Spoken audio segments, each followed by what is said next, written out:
women in the truck that were left there for a while the guy that drove it went to get gas. And it was during that time that I was given 5 symbols. It wasn't until I got back to Phoenix that Dr. Hynek figured out that we had had about 2 hours of missing time at that point. But then we eventually got back to town and into the dormitory room where I was staying, and there were the 3 of us, Doug, Connie, and myself. We had the feeling that the experience of the night was not finished, so they had decided that they would stay there. And we were just sitting around talking and having coffee, and all of a sudden Connie's face began to change. It began to morph right there in front of us, and all of a sudden there was this beautiful alien female being sitting right there in her place.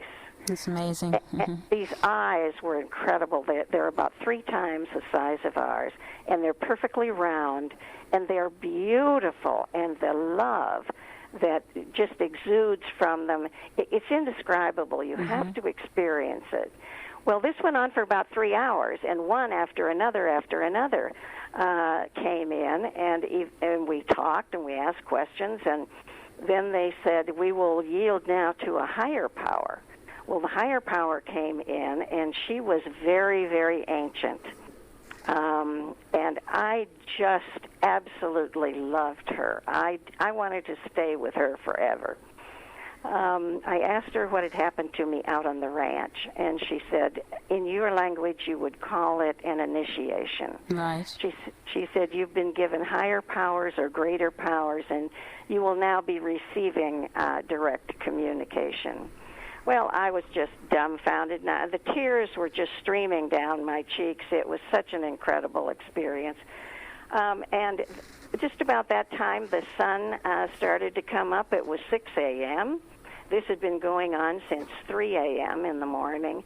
And the room at one point felt like it was just filled, just crowded with these beautiful beings. They were very regal, and they were very curious, and they each had some kind of an ornament on their head. It was just fascinating. Mm-hmm. Well, anyway, I talked to Connie, and she said that it took 3 weeks for her cheekbones to feel like they were back in the same place where they were supposed to be. Right. She actually morphed into those beings. It's amazing. It really is, yeah. So, and they're very loving, very benign. They're interdimensional and extraterrestrial. They're still in touch with me. They guide me. They see to it that I get the information I need. And also I have another guide that is not one of them. He's a praying mantis type, and he's been with me since I had the dreams in 1976. Mm-hmm. And he was the one that told me to read the book by Zecharia Sitchin. Yes, let's get on to Planet X, because I'm aware of the time, and I really want to get into that. Yes, so let's get into that. So you read Sitchin's work. Obviously, for those that don't know about Sitchin, he is one of the few people that could actually read the Sumerian text, and he wrote a series of books, didn't he, about, this other planet, the information that the Sumerians had about this other planet, which at the beginning of the show I called Planet X, but they knew it as something else. They knew it as, I guess, Nibiru. If we were to use the English dialect, I guess the sounds phonetically would come up as Nibiru. So please tell us about what you know about Nibiru, because there's lots of people talking about it, and I'm not completely convinced that all of them are talking about things that they know about. Well, before I forget it, the one thing I want to say first is that you are going to be hearing a lot about this comet called Elenin. Yes. It's all over the news now. Yeah. And this is disinformation. This is just trying to get people off the track. So don't pay any attention to Elenin. Right. But Planet X is a planet that's 4 times the diameter of the Earth, and it returns every 3,600 years. It has this long elliptical orbit, and when it's in our solar system now. Currently, it's about a little less than halfway between us and the sun. So it's probably somewhere around 40 million miles away from us right now, which is not very far.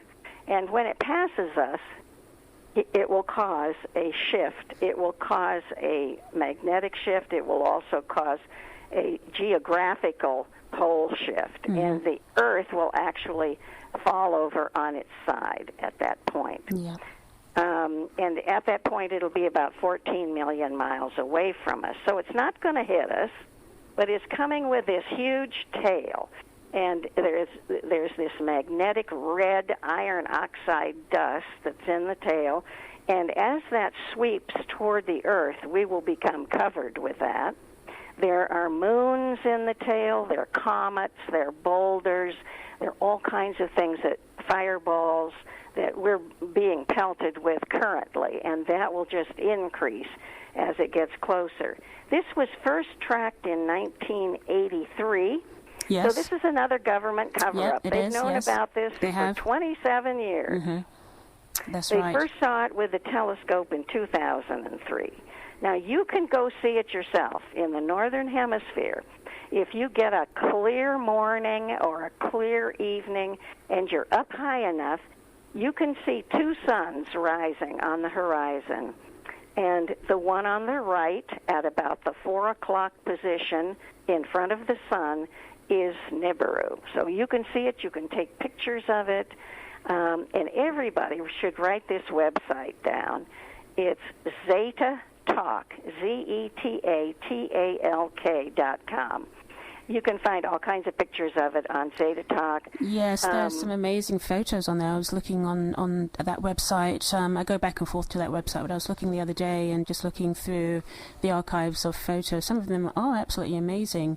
I hadn't realized that they had been capturing it so clearly because, as I say, there's different information going on out there. Some are saying it's going to miss us completely, and the ETs that are out there aren't going to allow it to get into our atmosphere and cause any problems. No, that's disinformation. That's wishful thinking. It's wishful thinking, and there are others like yourself that are being more realistic, and that's one of the things that, in the New Age community we suffer with. This, it's nice to have the love and light, but it's a bit too saccharine and sweet and not down to earth in terms of the facts and what is really going on.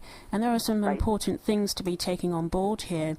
Are you aware of the work of Major Ed Dames? Yes, I know him. A remote viewer. Ed Dames worked for the United States government as part of the intelligence agency as a remote viewer. And what he has to say about all of this is he and his team, over several years, they have been going into wherever they go, the ether, and looking at the timeline to see what they can find. For example, with the Millennium Bug, they couldn't find anything. They didn't see any problem. Everybody was getting themselves all twisted up and worried about the Millennium Bug and that, it was going to cause a big chaos. Well, it didn't happen, and he said it's not going to happen, so he was correct. He predicted the earthquake in Japan and also this last earthquake in Japan and also the nuclear reactor going off, so he was correct about that. Most of his predictions that he and his team make are usually about 99% correct. And what he has to say is very important. He believes that they are seeing a planetary body of some sort coming close to the sun. The time frame that he is giving is around March of 2013. By that point, we should be in our safe zones already for anything, basically. And he sees it being quite, it's going to cause a lot of devastation across the globe, and it's time to prepare yourself from now. So what would you like to add to that? Well, I would add that I think it's going to happen before then. Mm-hmm. I think it's going to happen between now and the end of 2012. And what I want the listeners to know is that you can survive this. It's going to be very devastating, but you can survive it. You need to stock up on food, water, and medical supplies. You need to move inland at least. Well, of course, in England, it's hard to get 100 miles inland, but What being is an your army. highest altitude there? I have no idea, but I would imagine in the hills of Scotland would probably be quite safe, maybe. Yeah, you need to be about 1,000 feet up because the tsunami that's going to hit the UK is going to be very devastating, and that's going to happen much sooner. That's going to be within the next few months, so people need to be planning now. You want to locate out of the cities. You want to think of a camping life. You want to have a garden of your own. You want to just, if it's possible for you to take a Red Cross course or a survival class, you should be doing that now. I think, yes, and I think also, I would say to people as well, do your own research. There's plenty of information going on out there, but do your own research. I know a lot of the newspapers and the mainstream online media newspapers, they are at least running articles about the solar flares, the solar maximum that's going on currently, and they have warned people that it's going to get a lot more intense. And they are worried about the grid going down. So there is a lot going on, and you're not going to hear this on your television, so you really do need to inform. I'll give you another excellent website, is www.pole, P-O-L-E, shift, S-H-I-F-T, .ning, N-I-N-G, .com. Yep. And that's going to give you all the information from around the world as it's happening. It's an incredible website. Well, we're going to have you back on the show, Anne, because we've run out of time. I can't believe this hour's gone so quickly. But I'm hoping to come over there in Yes, October. you are. We're trying to get you over here, so hopefully maybe we might even get you back on around that time if we can make this work. Sure. And I just want to let the listeners know about Anne's book. It's called Dragon in the Sky, Prophecy from the Stars, and you have been listening to Ann Eller. So I want to thank you for coming on the show tonight. And your website, you want to just quickly say your website? It's Ann, A-N-N, Eller, E-L-L-E-R.com. And I have a video up there that explains all of this, so they could go and find out a lot more. There you go. And thank you so much, Thank you, Valentine. Ann. I have enjoyed it. Yeah, we'll talk soon. We're definitely going to try to get you here in October. All right, great. Thank you so much. Okay. Bye. Right, so that's the end of the show, guys. It's been a good one. Peterborough FM is going on holiday, let's see, from late July. So I'll be back on air on the 31st of August with another show. It's me, Valentine St. Aubyn, and this is Esoteric Discussions. And until then, keep your eyes on the stars.